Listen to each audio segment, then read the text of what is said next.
दिनैनि बे बेलासि समनि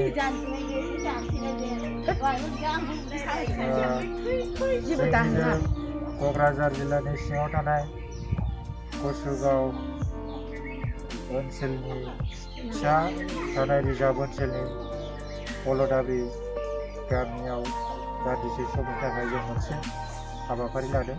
बे हाबाफारियानो जाबाय लकडाउननि सोमोन्दै।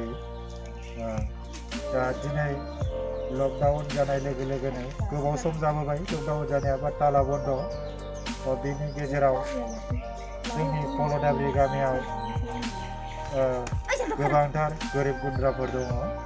दा बेनि सायाव नोजोर बोनानै जोंना आमाय रहेन्द्र औवारिया मोनसे गुड आइडिया बा मोनसे मोजां हाबाफारि गोसोखांदों। दा बेनोदि जोंनि गोरिब गुन्द्राफोरनो अनसुंथाइ होनायनि हाबाफारि लादों।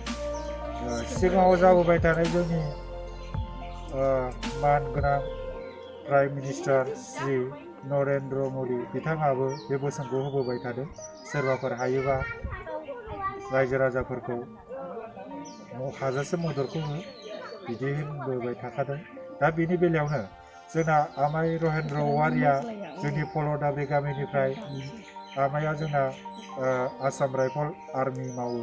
दा बिथाङा गावनि गोसो गोरबोजों मोजां मोननानै रायजोखौ अनखांनानै गावनिनो आंगोनि होननानै मानगोनां जोंनि पल'दाबि गामिनि रायजो राजा गोरिब गुन्द्राफोरनो गावनि खामायनानै मोननाय रांखौ दिनै माइरं, थाव आरो साबुन, बेजों लोगोसे संख्रि आरो दालि, आलु बेफोरखौ एसेबाबो थोजासेखौ होनो हायाब्लाबो साननै सानथामसो जाजानाय बायदिखौ बेब'स्था खालामनानै होदों।